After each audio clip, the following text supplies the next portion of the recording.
The information contained in the SSI Spotlight series is designed for and intended for use by the NCAA membership. The webinar content represents the views and opinions of the participants and does not necessarily represent the views or opinions of the NCAA. The content has been made available for informational and educational purposes only. The NCAA does not make any representations or warranties with respect to the accuracy of the content, nor is the content intended to be a substitute for professional medical advice or treatment. Always seek the advice of your physician or other qualified health provider with any questions you may have regarding a medical condition. The webinar is intended for personal viewing only and may not be recorded.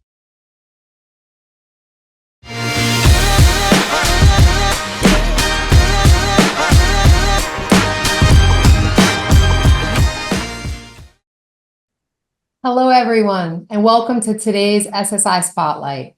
I'm Dr. Dina Casiro, NCAA Chief Medical Officer and Senior Vice President of the Sports Science Institute. And I am grateful that you've tuned in for this discussion on an issue that's becoming increasingly relevant to the well-being of our student athletes. As we continue to prioritize the health, safety, and performance of our student athletes, we're also navigating a rapidly evolving landscape, one where sports betting is becoming more visible, more accessible, and more normalized. Regardless of legal status, the potential for problematic gambling behavior remains, and with it, the potential for serious mental health consequences. In fact, it underscores the need for proactive harm reduction strategies to prevent, identify, and support student athletes who might be experiencing harm from problematic gambling behaviors. Gambling and sports betting are widespread on college campuses. Over half of 18 to 22-year-olds in the U.S. have engaged in sports betting, and college students, especially men, are more likely to have problem gambling behaviors than the general population. Student athletes who bet on sports may experience problems such as developing a gambling disorder, a related substance use disorder, anxiety, depression, or even sleep disturbances.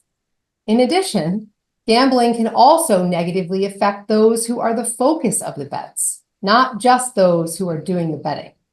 In fact, previous studies have shown that 12% of online harassment directed at student athletes, coaches, and officials were related to sports betting. And not surprisingly, research shows that harassment can be a risk factor for poor mental health outcomes. Today's discussion is about more than just policy. It's about people. We are here to examine gambling and sports betting through the lens of student-athlete health, safety, and performance. Our goal is to explore harm reduction, not as a standalone solution, but as part of a broader, integrated strategy to identify, prevent, and support those who may be impacted by problematic gambling behaviors. For more information on the NCAA's efforts in this space, please visit the QR code on your screen. And now I'd like to welcome our guests for today's discussion, Dr. Jeff Derevensky and Paul Buck. Thank you both so much for being with us today. I'll welcome each of you to tell us a little bit more about yourselves, including your role and relevant experience as it pertains to today's topic. Dr. Derevensky, let's start with you.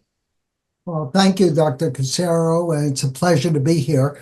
I am Professor Emeritus at McGill University. I am the Director of the International Center for Youth Gambling Problems and High-Risk Behaviors.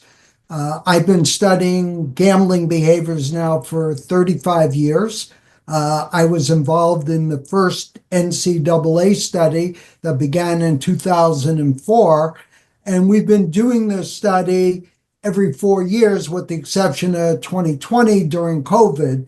And I've worked with Dr. Tom Paskis on looking at trends in changing behaviors amongst college students and how we could best protect them from the mental health and the physical health harms that they may experience as a result of excessive gambling behavior.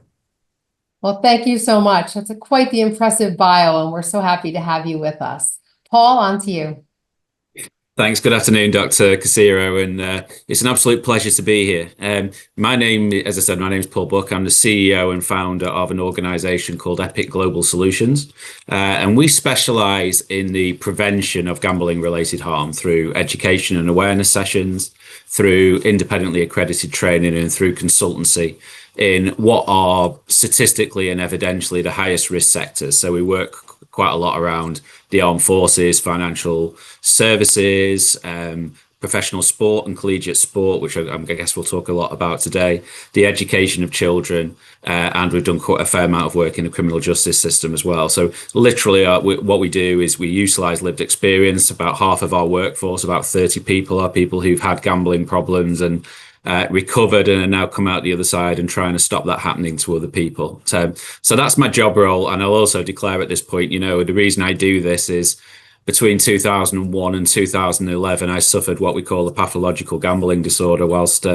divisional director of a large bank in Europe. And I transacted £4.8 million across 93 different betting accounts, lost £1.3 million with some pretty severe rock bottom. So I'm coming from a place of having suffered a kind of lived a gambling addiction as well. So hopefully it gives an extra perspective as well.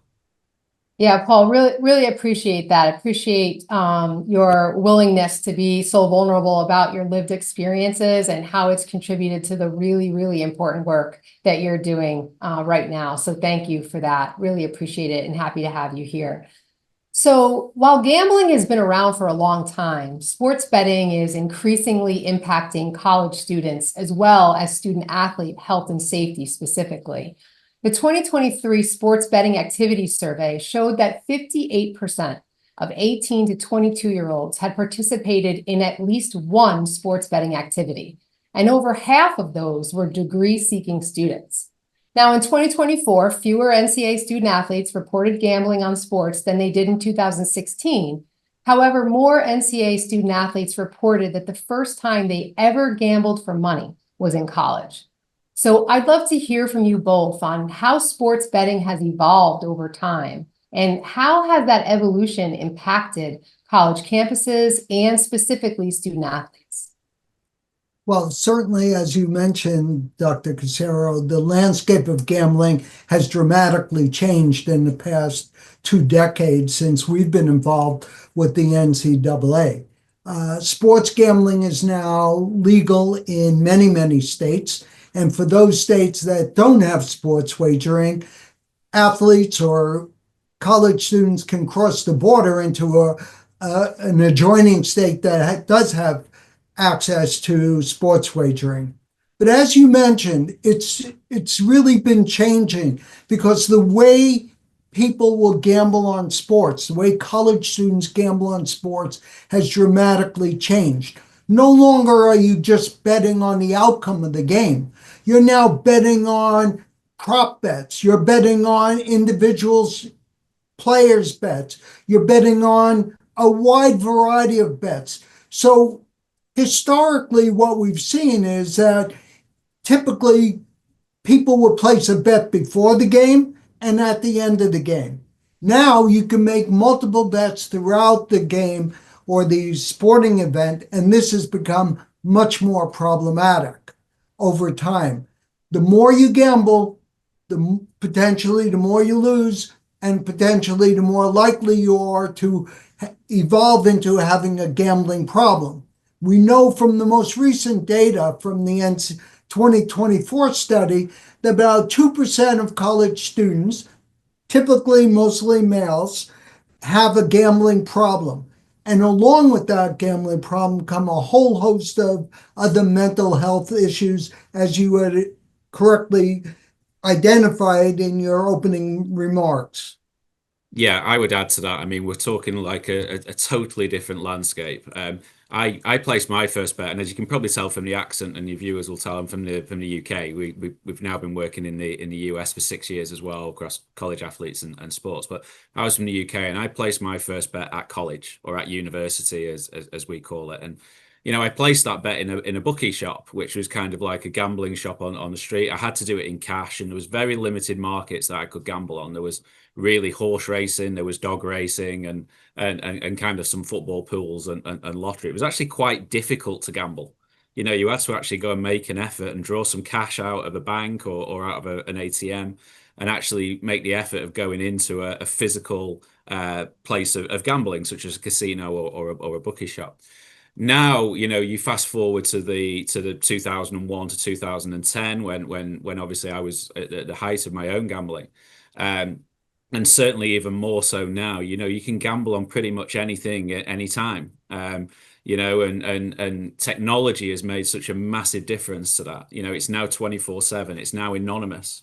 So you can gamble any of us could be gambling now, and so on. It's so easy. There's over 2,000 gambling sites around the world. You can place a bet on within 12 seconds. So it's a completely different thing to where I was when I started gambling, when I was at that college age or that university age. And I think for college athletes and in the college environment, that presents its own problems with technology. So there's obviously the athlete abuse side, where with social media and all the different channels there, college students are very easy to get to in respect to how they used to be. But also there's so many other ways that they can bet and pay for their betting through different apps and so on as well. And it's very easy to bet now. It's very anonymous. It's very 24/7, and there's so much more that you can actually bet on now in terms of markets. And I agree with Dr. Derevensky in terms of in-play betting. You can bet on the next play or the next pitch or the next throw or anything like that. And that's very different from placing a bet on a horse race and then you have to wait till the end of the event, or a football game or a baseball game, because you are constantly engaged in the action. So if you lose if you get the wrong thing on on the next pitch, you can then go and put you can go put a bet on how many home runs will there be in the next 2 innings. There's so many things, there's so many markets you can gamble on, and that just means you're involved in the action all the time, which definitely doesn't help with mental health, because you're constantly chasing that kind of dopamine and everything else, and it creates a much faster pathway to poor mental health in my opinion, and is much more dangerous than it used to be a couple of decades ago, for sure. Yeah, you both brought up so many really good points. It used to be that student athletes reported that they gambled with their friends and their teammates, and now more student athletes are reporting that they're gambling alone. And you wonder what the role of cell phones, and as you mentioned, it's so much easier now to gamble, right? We could be gambling right now and nobody would know. And that I think that has a lot to do with it. And then you mentioned, Paul, social media. And I think we can't really talk about this stuff without talking about the potential interplay here of social media. So let's talk more about gambling, sports betting, and its interplay specifically with mental health. We know that experiencing harassment from an angry bettor can be a risk factor for negative mental health outcomes. Data shows us that many student athletes, both men and women, reported receiving negative or threatening messages from someone who bet on their competition. Can you provide some examples of how someone experiencing negative mental health outcomes from harassment might present? I think it's a really good point, and that's really changed dramatically in the last decade. Typically, athletes may have received sexual harassment, but today they're receiving harassment from gamblers because of their performance. Either they're trying to impact and influence their performance, or really trying to look at what are the consequences of their performance. And I think that's really, really an important issue, because what we know from athletes is that they will become depressed, they will become anxious, they will become very, very fearful, and that leads them to more withdrawal and an inability to compete at the level in which they would like to compete. We know that gambling in general has many of these same consequences as a result. But what we're seeing now is that it's an exaggerated, exacerbated form of harassment that is now becoming problematic. The data from our NCAA study, the 2024 study, has shown dramatic increases in terms of students reporting being harassed by gamblers. Yeah, I mean, I'd like to give an example of my son, I suppose, just to talk about the pressures that I think college athletes are under. So he's quite a good soccer player. I'll use the right phrase, soccer player, and he's just played in the big championship match in the UK for his university, and he was really quite nervous because there was about 700 people there watching. And he's thinking, this is a big game, and so on. That's a big audience. And, I compare that to the college athletes we work in, day out, where they've got audiences of up to 106,000 people. And I think the other point on that, so that's pressure in itself in terms of exposure, TV exposure, and everything else. But if I tried to put a bet, and obviously I don't bet on anything anymore, I'll hasten to add, but if I was trying to place a bet on Connor's game in that big game in the UK, you wouldn't be able to do it. There's no way you could place a bet on that game, even though it was probably the biggest game in our equivalent college soccer, if you like. Over here now, obviously, you can bet on so many different lines, and almost the student athlete is becoming the object rather than the person. It's just there is a commodity to gamble on in many ways, and there's so many different lines you can bet on. We've talked about prop bets, obviously, as well. That's been heavily in the news, and I had a good conversation with Charlie Baker about that recently. And it's there's so many different pressures, and of course, we've worked with over 90,000 student athletes now, and some of them have reported to us or spoken to us after about some of the abuse that they get, and in different versions of social media and messaging. And, obviously not going to talk about any individual states here, but it's really common. It's not an uncommon thing. It's really common now that they're getting these messages from people that they don't know, either threatening them to, drop a ball or make sure that you win this game, or, make sure you don't win this game by more than 6, and all these different things that they're being threatened with. And, it can't help. I still see my son as a young man. He's 21. He's the same age as some of these college athletes, but I can't imagine how it would feel for Connor if he was getting that. And I can't imagine how I would feel as a parent as well. And, you see, a lot of these student athletes are very open with us in terms of that. This is how it made me feel. I was really nervous going into it. I didn't want to play in the game. I thought I had to, it even crossed my mind to actually do some of the things they asked me to do, because I don't want them waiting for me in the car park, or I don't want them going to my home and attacking my parents or my brother or something like that. It's really adult stuff. It's not small scale threats that they're receiving. It's quite serious stuff. And, I think the official figures are 12% of that is due to gambling relation. I can only see that percentage growing as the market grows over in the US as well. So it's a very clear and present danger. It's here now, and I think it's only going to get worse in the future. I think it's exactly why we want to have conversations like this, so that we can identify with experts in the room the specific harm reduction strategies, and we'll get into those a little bit later on how to help these student athletes. Sorry, Dr. Derevensky, I cut you off. I think social media has made it very, very present for the athletes. So you don't have to try to find out how to reach an athlete directly. You could just go on social media, and the athletes are observing this. And as you quite correctly said, the way we gamble has changed. And so this is our new casino. We don't have to go outside of our homes in order to gamble. And that's why we see a dramatic increase in athletes gambling alone and not with their peers any longer. Yeah, that's actually a great sort of segue as we talk about this increased risk for student athletes. So I want to shift for a minute and talk about athletes that are experiencing problem gambling behaviors themselves. Among NCAA student athletes, as you mentioned earlier, Dr. Derevensky, between 1% to 2% of men are saying that they have suffered from a gambling disorder within the last 12 months. So can you talk to us a little bit about what it means to have a gambling disorder, and what do signs of problematic gambling behaviors look like? So we know that individuals who have a gambling disorder, we used to refer to them as compulsive gamblers or pathological gamblers. These are individuals who are repeatedly seeking to chase their losses. So they're constantly saying, well, I lost this bet, I could double up on the next bet, and that will actually increase my performance. At the same time, they're also talking about lying to family members and friends. So if they're exaggerating to their peers about how well they're doing in terms of gambling. And so we know that that becomes another issue that we deal with in terms of identifying a problem or a disordered gambler.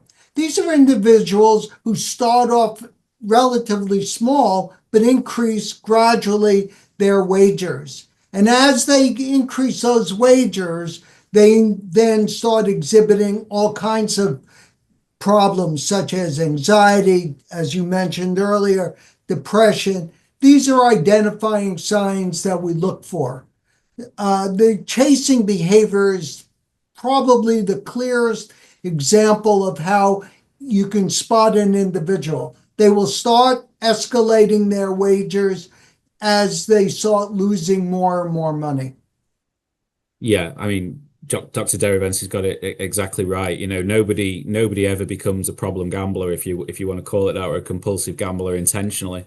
You know, you don't just wake up one day and suddenly you are, or you make it an informed choice. You know, everybody starts off as a recreational gambler. Everyone starts it as entertainment and enjoyment, and there is that percentage, and there's different percentages around the world used from 1% to 3% to higher who do become a problem gambler or show signs of a gambling disorder. And you know, I think the way that we've seen it shown in sports, we've worked a lot in Major League Sport, the Premier League in the UK, and kids and Major League Baseball and so on over there as well, and as well as the NCAA, is you do see certain behaviors. You might become isolated from your teammates. And again, that's another thing where technology comes in that you don't gamble recreationally anymore, like going to the races together or going to the casino together, or even talk about your bets. You bet in a very isolated way on your mobile phone now. You can do it 24/7, any time of the day, anywhere that you are. Certainly, as you go through that spectrum, anxiety and depression are very, very common. You know, you start seeing things differently. You're only really concerned about your next bet. You become isolated from your teammates or your family around you in a wider life.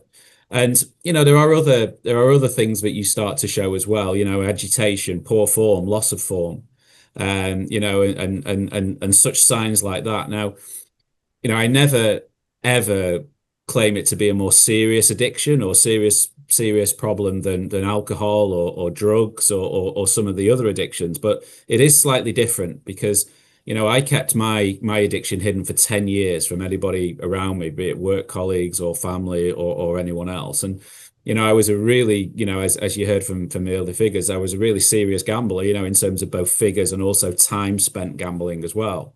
But I managed to keep it hidden, and you don't have those same kind of physical attributes that show. So if I'd been the equivalent of a drug addict, I guess I would have been a heroin user, very crudely. If I'd been the equivalent alcoholic, I probably would have been a meth drinker or certainly a spirits drinker. And you know, you would have only been able to do that for so long before physical symptoms really start to show. And it would have been very obvious maybe 6 months later or maybe even sooner that I had a problem with one of those addictions. With gambling, it's very behavioral and psychological. So, you know, you really need to know what you're looking for. And I think part of the education that we do isn't just around, you know, what gambling is, if you like, or, you know, how, you know, all the different things to look out for. It's really making people see how you can see it in yourself and how you can see it in others. So your teammates around you. So a lot of the most valuable work we do is with athletic directors and the coaches and the medical team, so that you can actually spot what this looks like, because there's nothing physical going to show. You know, you're not suddenly going to grow a casino chip in your eyeball or something like that. You know, it's going to be, you know, you really need to know what you're looking for. So the behaviors are there, but they're harder to spot. But yeah, I would agree with Dr. Derevensky that you know, anxiety, depression is a really big one as well, and that can only affect performance. Yeah, that's such a great point, right? When we talk about how this type of disorder might be easier to hide and more invisible, even to people who are super, super close. I mean, Paul, if you were able to hide this from your family and your friends, right? It just really highlights why it's important for folks on campus to understand that their student athletes could be suffering from this and right underneath their nose, and they don't know. So thank you for bringing that up. So while understanding the rise and impact of sports betting is obviously essential, it's equally important for us to address the associated harms through proactive prevention and education strategies. The Committee on Competitive Safeguards and Medical Aspect of Sport has discussed 3 pillars of prevention and harm reduction strategies for sports betting. Number 1, education. Number 2, stigma reduction, and then strategies for implementing the NCAA mental health best practices in this context. So, Paul, can you describe for us a little bit more about EPIC's services provided to the NCAA and what's available for campuses? What results have you seen, and where can schools go to learn more or to take the next step? Yeah, sure. No, thank you. And yeah, I mean, when I was sort of coming out of my own addiction, I made it sort of my mission for the next stage of my life to try and prevent that happening to others. And the thing that I saw that was missing was, there was a lot of treatment providers, and this was in the UK at the time, but it's obviously transferred over to the US. I saw a lot of treatment providers, but I didn't see many efforts being in place to try and prevent people getting to the edge of that cliff in the first place through kind of education, awareness, consultancy, and training and that kind of thing. So that's where I saw kind of like the place to go and use that lived experience and those of people around me and try and go to these statistically and evidentially highest risk places and try and educate and raise awareness and try and stop this becoming a problem for others. And, we did that pretty comprehensively across sport and education and the armed forces and criminal justice in the UK. And then when PASPA was repealed in 2018, obviously the edict that allowed gambling, basically, very, very crudely. It became clear that in a country of 320 million people, 3,500 miles wide, 50 different states, all different rules, regulations, if any, at that point, and I think we're up to 39 states now, that there was going to be a similar type of problems coming down the line. You're going to start seeing the avalanche of mental health problems, relationship breakdowns, financial problems, in the worst cases, suicides and so on. So we knew we needed to get over here and start working in this audience. And the NCAA have been incredibly proactive with this around gambling. I think they've been ahead of the curve. I know they've done some fantastic work with John Pascas and Dr. Derevensky and others. And certainly from an education point of view, they were one of the first organizations to really grasp this and say, this is really important that we give these student athletes this education, not just the ones who might have a problem, but those who aren't even gambling yet. And let's not forget that in most states in the US, you have to be 21 to gamble, and these student athletes are 18 to 21. So a lot of them aren't old enough to gamble, let alone be ready to do it. So, we started off, and we've worked now for about 3.5 years doing face-to-face campuses, using people who are ex-NCAA athletes and also major league athletes. So we've had Randy Livingston, we've had Stephen Headache Smith from Arizona State, and we've got others who've played sort of D1, D2, D3 baseball, soccer, football, and so on, because it's relatable then. They're your people who've treading in the path of the student athletes now, and they're far more interested than someone like me who had a gambling problem. It was quite dramatic, but how relatable is it? So you've got to make that education relatable. And we've been now boots on ground to over 300 colleges, mix of D1, D2, D3. We've just seen just over 90,000 student athletes, so we're fast approaching the 100,000 mark. And we do a lot of research with them. We have QR codes and we do evaluation. We then come back to them 6 months later in many cases and get evaluation again. And it's really interesting that in any session you do, we've been at Oregon today, we've been at Clemson recently, Notre Dame, but we've also been at a lot of the D2, D3s. You will always have student athletes coming up to you afterwards and asking you questions. And, it might be about the dad, it might be about the brother, it might be about a teammate, it might be about, they might be using that. I mean, it's really about themselves. But what we've found is a massive engagement with it, a real interest in the topic. And what we've also found is there hasn't been much education to this point about it. So when they've been through the different education systems in the US, they'll be taught about, drugs, bullying, stranger danger, alcohol, and things like that. But sports betting and gambling hasn't been something that they've ever had any kind of education about or any kind of awareness about. So the A, have found it super interested, B, have found it super relatable because of the people we use to provide the education, and C, we've found them very honest and very inquisitive and curious about the topic. And what is really clear, I think the survey you cited earlier was that over 50% of college athletes have gambled. The reality, I believe, is probably much higher than that. And actually those with a problem are probably the ones who have got ones who aren't saying that they've got a problem with it. You want to keep it anonymous, you don't want to be found out, etc. But they've been super honest with us and our facilitators and so on. And we're working with the NCAA as a partner for another 3 years now as well. So we'll smash through that 100,000. We'll probably do around 200,000 student athletes. But at any one time, there's 500,000 across the 1,100 institutes. So we're not seeing everybody. And I think the survey results that we do and the education we do proves, but probably there is a need to somehow reach the wider audience with these messages around education and awareness, because after the session, 98% say they understand gambling and they know where to go for help. Beforehand, it's kind of in the 30s and 40s. So there is a gap there. But, plaudits to the NCAA because they are really grasping this and saying, no, we want to educate our student athletes for the integrity of the game, but also for the welfare of the athletes themselves. Yeah, I think that's great. It certainly highlights the commitment and the relationship between EPIC and your services and the NCAA's desire. There's also learning modules on the NCAA website for coaches and for student athletes as well.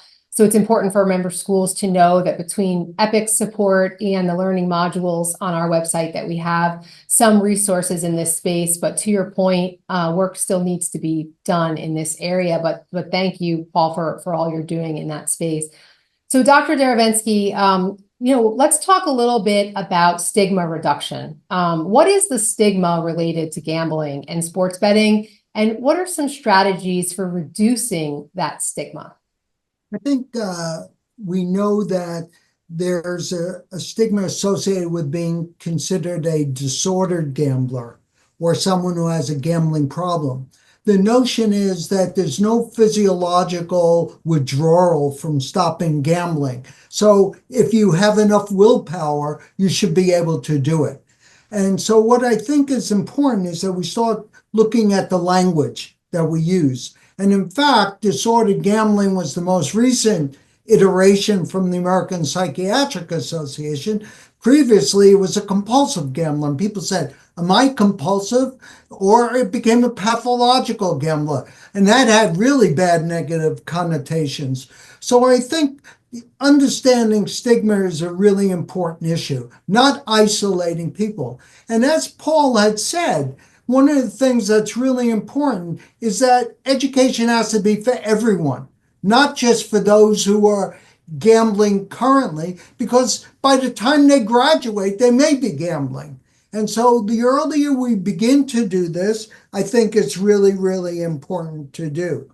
We also know that there are divisional differences, and the education in the different divisions plays a very important component in terms of reducing A, gambling amongst the athletes, and B, problem gambling.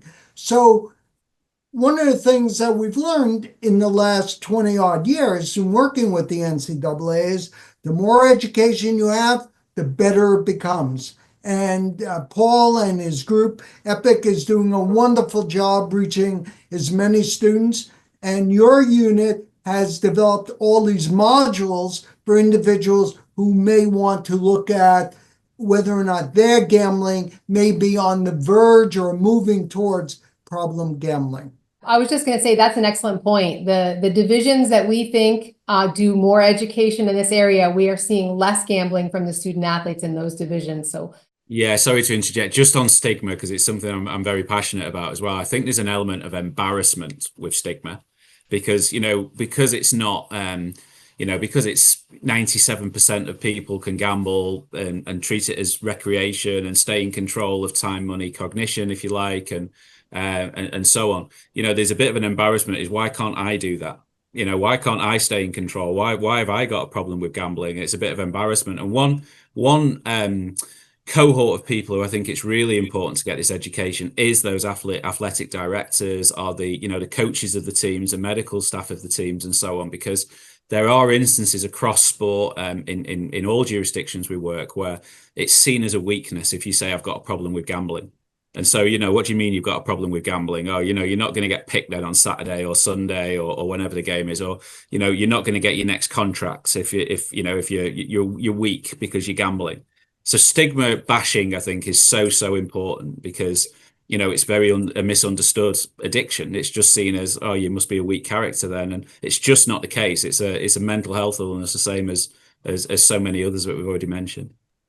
Another great transition into our next section, where I want to talk about the NCAA mental health best practices and how it provides guidance for member schools on identifying student athletes with mental health concerns, as well as for creating mental health action plans that outline pathways for referring student athletes who might benefit from further support. However, there seems to be a disconnect among student athletes on where to go for help on this topic. Among NCAA student athletes, more than 65% report knowing where to go if they have a mental health concern on their campus, but only between 10 and 12% report knowing where to go on campus if somebody wants help for a gambling problem. So let's break some of this down, starting with identification of student athletes who might be experiencing mental health harm from sports betting. The Sports Mental Health Assessment Tool is one tool that member schools can use for this purpose. What are some other screening tools, either self-assessment or other, that are available for problem gambling? Well, there are a variety of self-assessment tools that one can find on the web, which would help identify whether or not you've moved from recreational, occasional gambling to problem gambling. But one of the other things that I think is really important, Dr. Casero, is that our student services where individuals will go for mental health assessment and or help, many of them are not trained in gambling disorders.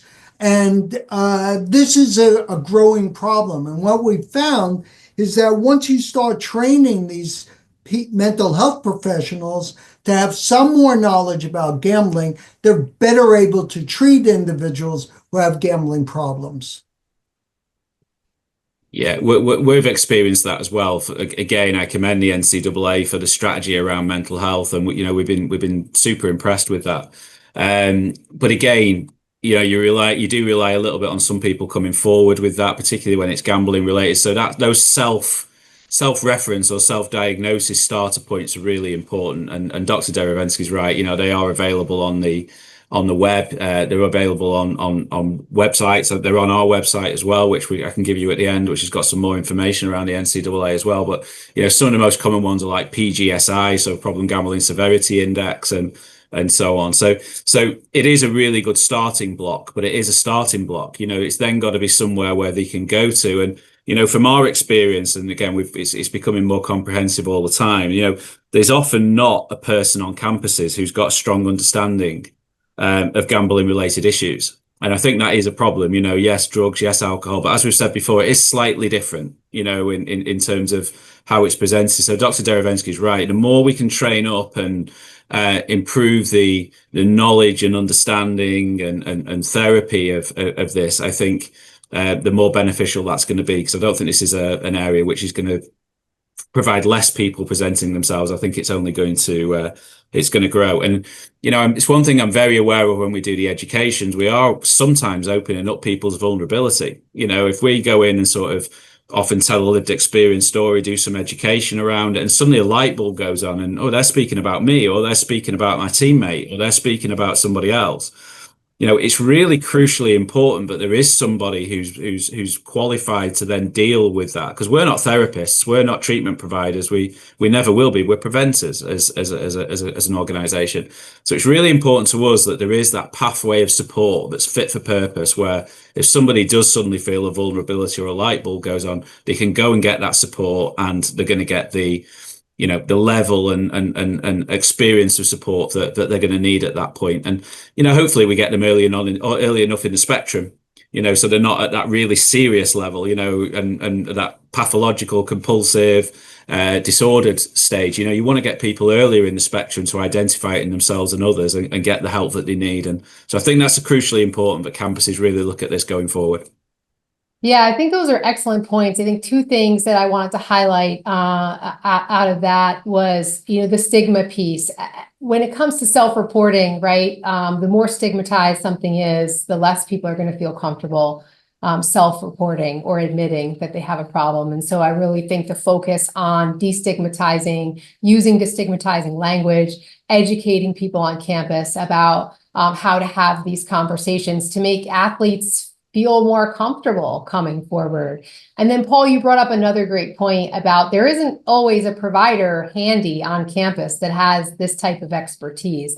In some member institutions, they're having a hard enough time finding general mental health providers to help with their student athletes' mental health needs. So asking them to find somebody with this level of expertise is one step further. That's why I think that leveraging the mental health best practices can really be helpful here, because it reminds campuses that this is something you should be thinking about in addition to other pieces, so that when an athlete does present, you sort of already have an idea in your mind of where you're going to go to help this individual seek further support. So lots of great points. I do want to spend a couple more minutes talking about coaches. I know we mentioned them briefly in addition to athletic directors and other folks on campus who obviously play a role in student athletes' lives that suffer from these types of conditions, but we know that coaches are one of the main influences in student athletes' experience, and that they play a pivotal role in shaping the environment of health, safety, and well-being for our student athletes. So can either of you elaborate a little bit more on sort of the role of coaches and athletic departments more broadly, and how they play a role in addressing these types of issues? One of the things that we learned in our NCAA studies over the last 20 years, when a student has a problem, we ask them, where would they go? And the first place they would say they would go is to their coach or some team, other team members or athletic directors. Coaches play a very, very important role. And it's, as you mentioned earlier, gambling is often referred to as the hidden addiction. It's very difficult to see. If someone came in drunk or someone was using various substances, you could much more easily tell. And so I think coaches need to be sensitized that young people are gambling, and that there's a certain percentage of those individuals who are doing it excessively. And what we want to do is we want to help those that are doing it excessively. And as Paul had mentioned, we want to prevent those who are doing it recreationally in order to prevent them from engaging in excessive gambling behaviors. It's really important to understand from a self-identification point of view is that many young college students who are having gambling problems don't see themselves as having gambling problems. So it becomes incumbent upon their coaches and teammates to be very observant about what their athletes are actually doing. I've had a young college student in my office identify on a chart 10 items that showed he was a problem gambler. And he said, I don't think I have a gambling problem. My mother thinks I have a gambling problem. My girlfriend thinks I have a gambling, but I don't have a gambling problem. Getting that self-identification and the ability to go to talk to coaches is very, very important. But from my point of view, I couldn't agree more passionately with Dr. Derevensky. I think the role of the athletic director and the coaches is crucial, and I think I've touched on this before, because I think there's three elements very, very quickly on that. One is around the health of the student athlete. As Dr. Derevensky said, the student athlete won't even realize they have a problem when they do have a problem. Sometimes they just think it's normal. It's normalized now, and it's becoming more and more normalized in the US.